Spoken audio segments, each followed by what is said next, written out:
Book of Heaven, Volume 22, Part 4.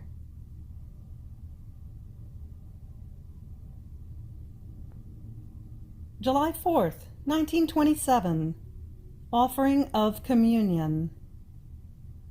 How our wills are the accidents in which Jesus is multiplied. How the soul who lives in the divine will contains the source of all the sacraments.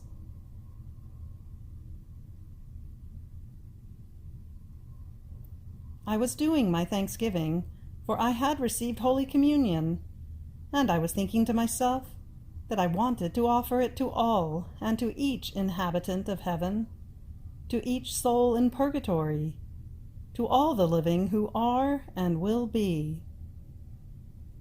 And not only to them, but I would like to give my sacramental Jesus to the starry heavens, to the flowery fields, in sum, to each created thing, in order to give him the glory and the triumph of all his works.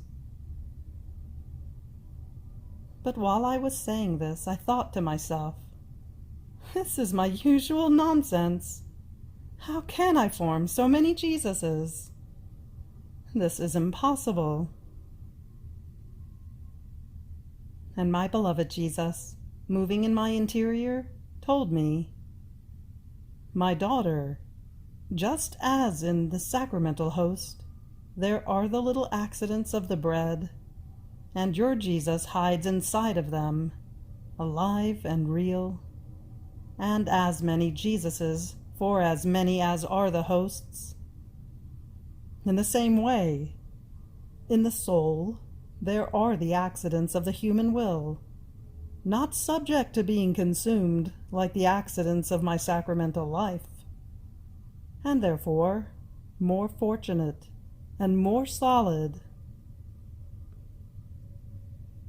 And just as the Eucharistic life multiplies in the hosts, so does my divine will multiply my life in each act of the human will, that more than accident lends itself to the multiplication of my life. As you were making your will flow within mine, and wanted to give me to each one, so was my will forming my life in yours, and from its light it released my life, giving me to each one. And I, oh, how happy I felt that the little daughter of my will was forming so many of my lives in the accidents of her will, to give me not only to animate creatures, but to all things created by me. So, as I was multiplying my life, I felt I was constituting myself the king of all, king of the sun, of the sea, king of the flowers, of the stars, of the heavens, in sum, of everything. My daughter, one who lives in my will, possesses within herself the font of the source of the sacraments, and can multiply me as much as she wants, and in whatever way she wants. Afterwards, I remained doubtful about the last sentence written here above, and my beloved Jesus added, my daughter, the sacraments came out of my will like many little fountains. I issued them from it, keeping in it the source from which each of these fountains continuously receives the goods and the fruits that each of them contains. But they act according to the dispositions of those who receive them. So because of lack of dispositions on the part of creatures, the fountains of the sacraments do not produce the great goods they contain. Many times they pour waters, but the creatures are not washed. Other times they consecrate, impressing a divine and indelible character. But in spite of this, they do not appear to be sanctified. Another fountain gives birth to the life of your Jesus continuously. They receive this life, but neither the effects of it nor the life of your Jesus can be seen in them. So each sacrament has its sorrow, because they do not see their fruits and the goods they contain in all creatures. Now, for one who lives in my will, letting it reign as in its own kingdom, since my divine will possesses the source of the sacraments, what is the wonder if one who lives in it possesses the source of all the sacraments and feels within herself the nature of the sacraments, with all the effects and goods they contain? And as she receives them from the Church, she will feel that it is food that she possesses, but that she takes in order to give complete glory to those sacraments, whose source she possesses, and to glorify that very divine will that instituted them, because in it alone there will be perfect glory for all our works. This is why I so much long for the kingdom of the supreme Fiat, because it alone will give balance to everything. It will give to creatures all the goods it wants, and will receive the glory that they owe it.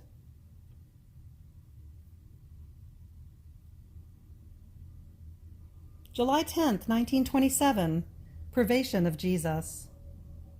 How one who lives in the divine will is the triumph of God and of the soul.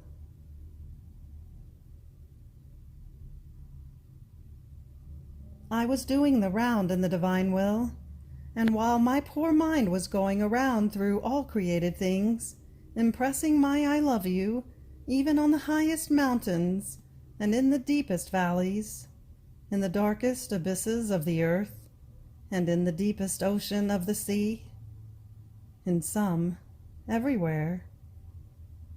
While I was doing this, my poor mind was tortured by the privation of my sweet Jesus, and my poor heart was tormented, because as much as I called him with my love, I could find him no more. Oh God, what pain!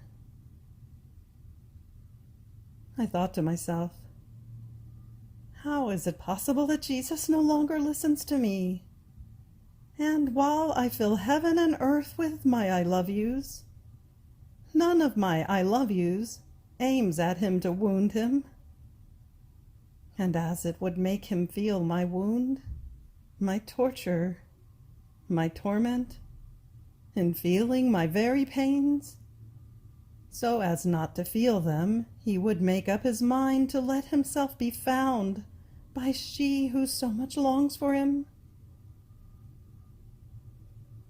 Ah, Jesus, how much it costs me to have known you and not to possess you, to love you and not to be loved back. These are pains that cannot be described. There are no words to express them. At that moment, my dear Jesus moved in my interior, and bursting into tears, sobbing, and his sob was so strong as to resound, so penetrating to the ear of my body, that I too cried together with him. He told me, "My daughter, how can you believe that I am far away? How can you think that you are not loved back by your Jesus?" Each I love you of yours was one more wound to my heart that made me say, "My daughter, you make your I love you resound everywhere for me, from the mountains, from the valleys, from the sea, from the flowery fields, from the sun, from everywhere. And though hidden in you, I repeated, I love you, my daughter. But I felt myself cut to the quick when you thought that I did not love you back. This cannot be, my daughter. Not to love in return is not the nature of your Jesus, nor am I able to do so. And if I am hidden in you without revealing myself, it is my justice that hides me and wants to punish the peoples with strong scourges. Oh, how many of them will pour upon the earth, and of all kinds, because they are irritating my justice very much. I hide from you so that it may follow its course. Having said this, he kept silent and disappeared, and I was left feeling so bad that I could not stop crying. Then later on he came back and told me, My daughter, the triumph of God is the human will operating in his own. This is his victory, to have what came out of him come back into himself, into his own will. As the soul operates in it, she extends within the divine boundaries, and her acts take their place in everything that is eternal. It is true that my will is everywhere. There is not one point that can escape it. But where does it carry out its power, its divine operating? In the soul who lives in it. The soul who lives in it gives it the occasion for new works. She allows it to put out the beautiful and the holy that it possesses inside. It happens as it did in creation. Our being existed ab eterno. Footnote reads, ab eterno means from eternity. It happens as it did in creation. Our being existed from eternity, but nothing could be seen outside of ourselves before creation, because all our operating, our portents and beatitudes were carried out within ourselves. But when our divine being wanted to operate outside of ourselves, our will had the occasion to operate, and it issued the whole universe with such sumptuousness, order, and harmony as to form the amazement of all generations and the triumph and victory of our Supreme Being. The same with the soul who lives in our will.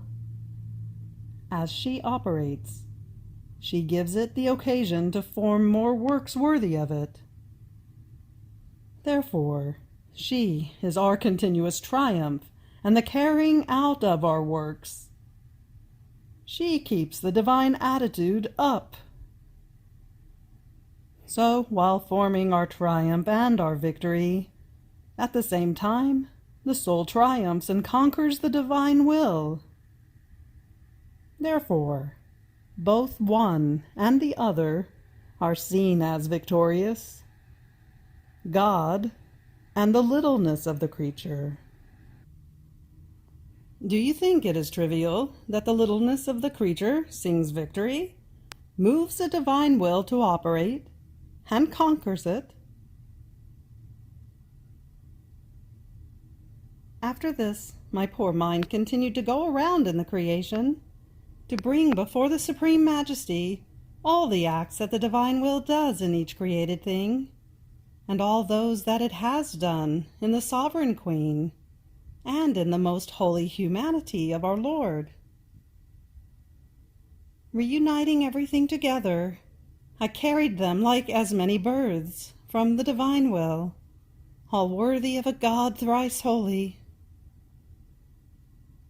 It seems to me that only the work of the divine will can give the most beautiful homages and worthy of a God.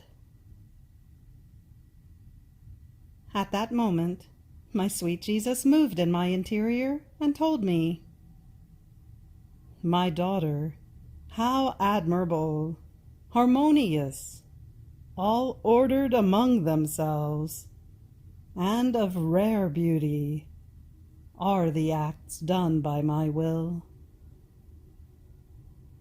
They are our divine army that, lined up around the Supreme Being, forms our glory, our defense, our happiness without end. What comes out of the divine Fiat carries the divine seal, and as they come out, more than legitimate children of ours, they never lose life. If you never give life to your will, you too can be called an act of the divine will. And as act of it, you will come to acquire the right over all of its acts. You will take your place in our army. You will be our legitimate daughter, and as though a sister to all the acts of our will. And therefore you will have the power to unite them all together, to bring us the glory, the happiness of all the acts of the eternal Fiat. What a difference between one who is an act of the divine will and one who is not. An act of it can be a sun, a heaven, a sea of eternal love, a beatitude and happiness that never ends. What can one act of my will not do? My will is eternal, and makes its acts eternal. It is immense light, and all of its acts have the fullness of light. There is nothing of it that does not invest its acts. On the other hand, one who is not act of the divine will, oh, how dissimilar he is. He cannot take a place in the divine army. He will not be able to give joys and happinesses. His light will be so poor that he will hardly be able to look at himself. His acts, however good, because they are produced by the human will be like smoke that the wind disperses, or like flower that withers and dies. What a difference, my daughter, between the two.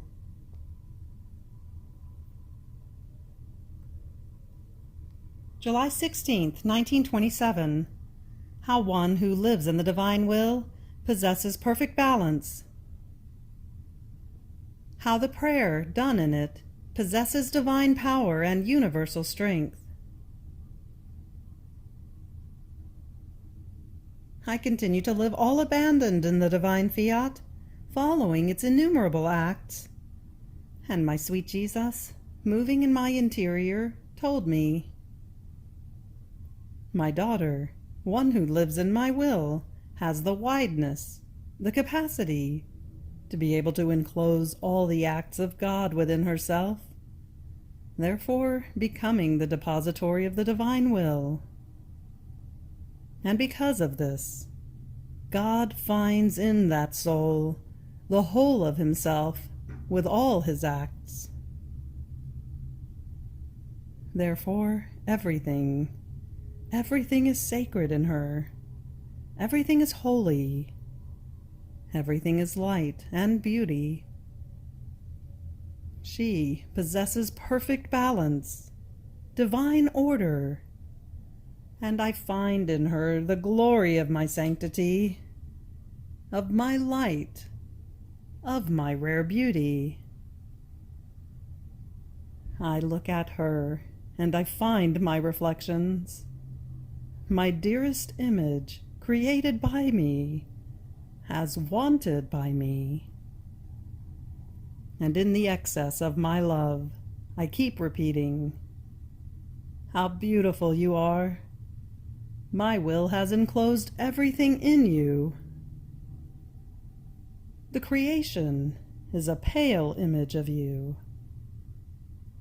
You are more refulgent than the sun. You are more adorned than the heavens. You are more graceful than the flowery fields. You are all beautiful, because the power of my divine volition invests you, nourishes you, is your life. Then, pausing, he added, "My daughter, when the soul prays in my will, all things and all created beings stand at attention, suspend all things, make everything silent. And while they are all intent on admiring the act done in the divine will, altogether they follow the prayer. The power of it calls and imposes itself on everything, in such a way that all do the same thing.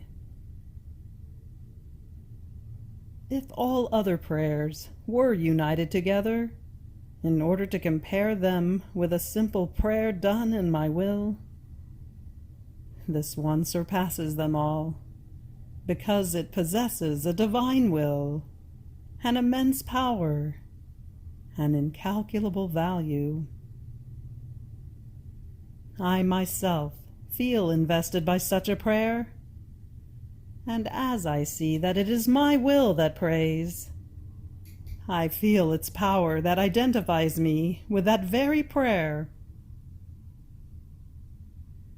So, if graces are not obtained by means of the prayer done in my will, which is universal and divine prayer, if divine justice is not placated, and scourges continue to pour upon the earth, it means that that is the will of God, and that instead of making those graces descend, it makes the effects of it descend into souls.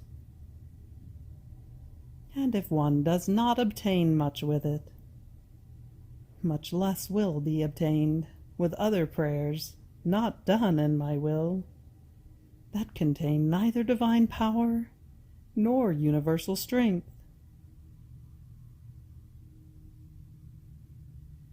Then after this, my lovable Jesus came out of my interior, and investing the whole of me, he filled me all with himself, in such a way that I felt I was all surrounded by Jesus, and inside of him. Then, in withdrawing, he threw himself into my arms, leaning his head upon my breast to take rest.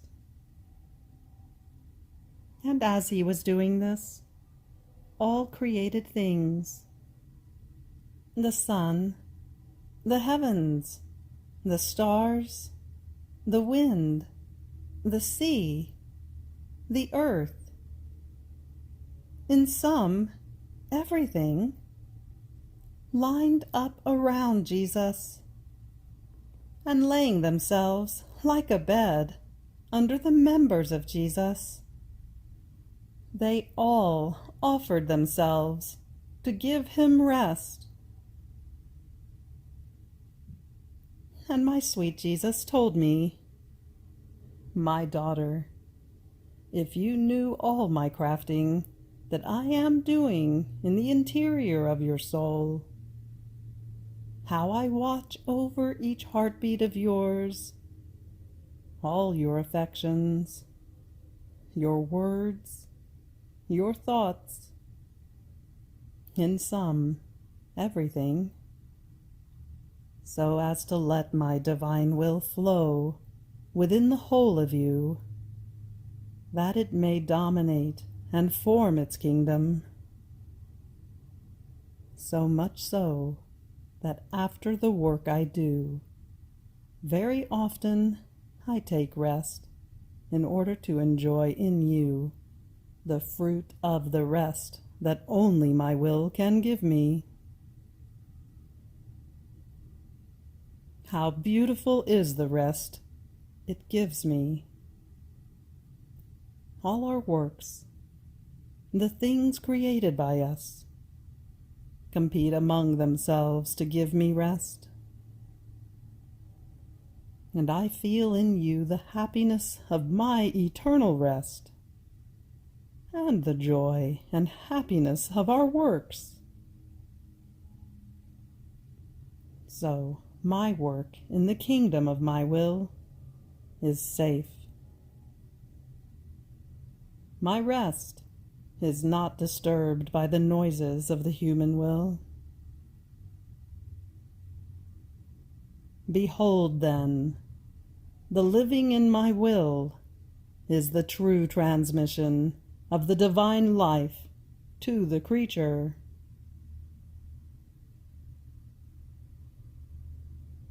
You have reached the end of the Book of Heaven, Volume 22, Part 4. Fiat.